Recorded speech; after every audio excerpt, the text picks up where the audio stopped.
Hey everyone! Today we're going to fix one of the most common little mistakes people make in English. So, let me ask you, have you ever said something like open the TV or maybe close the light? If you have, seriously, do not worry about it.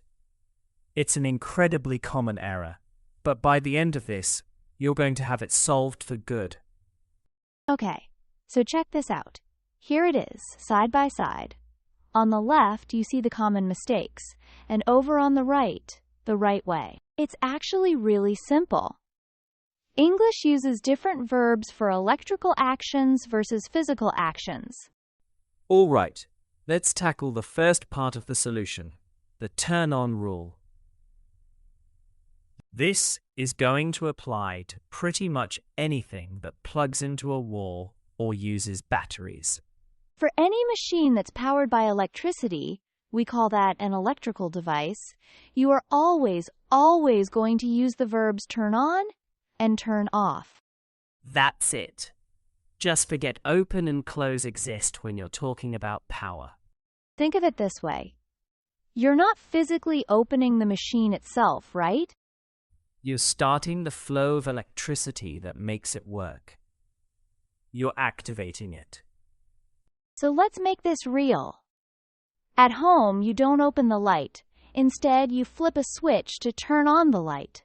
And when you're done watching your favorite show, you press a button to turn off the TV. See? It's all about that electrical power. And this rule applies everywhere, not just at home. In a classroom, for example, the teacher might ask someone to turn on the projector for a presentation. And when class is over, you turn off the computer. It's the exact same logic. And you guessed it. It's the same deal at the office. You get to your desk and you turn on your computer to start your day. If the office gets a little chilly, someone might turn off the air conditioner. This rule is your best friend for any device that uses power. Oh, and here's a quick pro tip for you. You might also hear native speakers say switch on or switch off. Don't let that throw you off. It means the exact same thing as turn on and turn off. It's just another perfectly correct way to say it. Okay, so we've totally nailed turn on. But what about the other side of the coin? When exactly should you be using open and close? Let's clear that up right now. And the rule for open and close is just as easy. You use them for things you have to physically move. It's all about a physical action that creates or covers some kind of opening. It's not about electricity at all. I love this chart because it puts everything together perfectly. On the left, you've got all our electrical actions.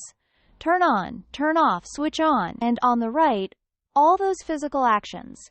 Open a door, close a window, open the fridge. Okay, so let's wrap this all up with a quick summary. If you only remembered two things from our time together today, please make it these two key rules. Here they are. Rule number 1. For anything that uses electricity, you're always going to use turn on or turn off. Rule number 2. For physical objects like doors, windows, and books, you're going to use open or close. That's really all there is to it. And why does this really matter? Well, because using the right verb is one of those small details that makes a huge difference. It just helps your English sound that much more natural and confident. Well done, and keep up the amazing work. Thanks for watching. Please like, share, and subscribe to Zahra English Academy.